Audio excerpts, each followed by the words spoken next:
What up, everybody? Welcome back to the channel. Here's your hand of the day for Monday, June 16th, 2025. Happy Monday. Flopped a huge draw, turned a huge flush, the nut flush, and I'm wondering if there was a way I could have played this differently and gotten paid off. Let's take a look.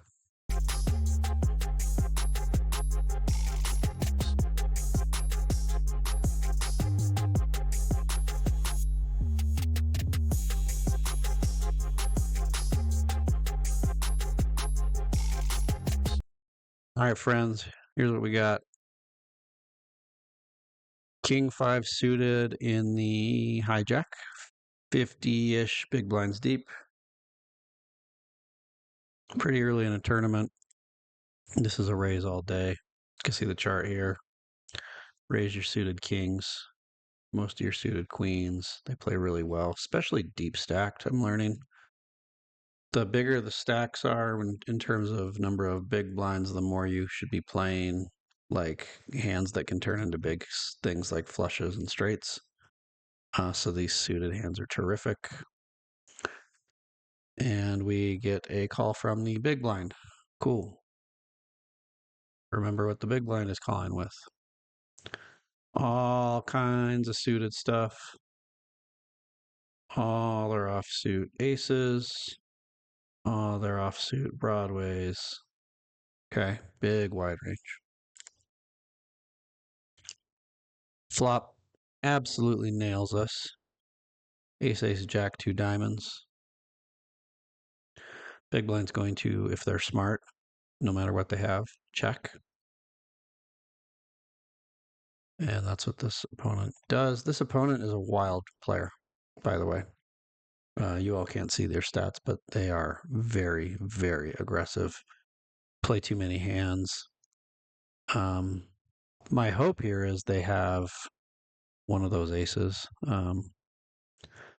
because they'll stick around. Or a jack. A jack would be better. A jack would be better because I can get some money out of a man, probably bluff them at the end of the hand. But if they have an ace, that's okay because if I hit a flush, they're going to pay it off. Which I used to think differently about these spots. I'd be more scared. Oh, what if they have an ace? Well, that could actually be a really good thing. Ding dong. Now, of course, if you miss your flush, that sucks. But if you hit it, you want to get paid off. Anyway, I decide to bet. You can see this is a range bet for us because we have all the big hands on this flop when we raise from the hijack. And we bet probably a little too big. I did 1/3 pot, which if you've been watching these videos, you know is kind of my standard bet this deep when I have a range bet. I should have bet 20%, but not a huge mistake. Opponent calls. We turn our flush. Big blind checks again. They should check everything. And this is the bet I was curious about. So king 5 suited. You can see all combinations are checking with one exception. That is if you have a flush, if you have the nut flush. And so let's look at my sizing. So I did basically 2/3 pot.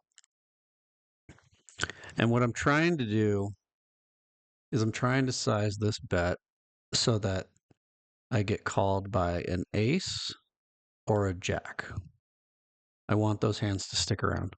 If they have anything else, if they have a smaller flush, great, that's even better. But the odds of that are very, very low. So I'm trying to size this so I get as much chips in on this bet as I possibly can. So if they call, that's 14 plus another 10. There's going to be 24 in the pot. I'm going to have 34 behind.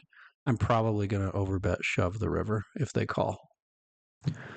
Unfortunately, so it looks like that was correct. That is a completely appropriate bet size. I could probably gone even a little bigger. Opponent folds. But let's play this out. Let's just say I made that bet and our opponent decided to call. And let's say the river's, I don't know, two of spades, total brick. And then our opponent checks again. Come on. And now what are we supposed to do with king five of diamonds? Is this an overbet shove? And you can see it absolutely is. So sometimes your opponent just doesn't have a hand that can continue, and that sucks. But I guess the important things to take away from this video, things I'm taking away are targeting. What are you targeting? What do you want your opponents to have? And then do your actions give you the opportunity to win as many chips as you possibly can? And in this case, I would say yes. My actions absolutely. Because if they have like ace three, ace four, ace five, they don't have ace. They probably don't have ace five, but you get the idea. If they have an ace, they're going to call. Let's actually look at their turn calling range. Any ace is calling. Are there how many other jacks are calling? King Jack has to call. Queen Jack has some calls.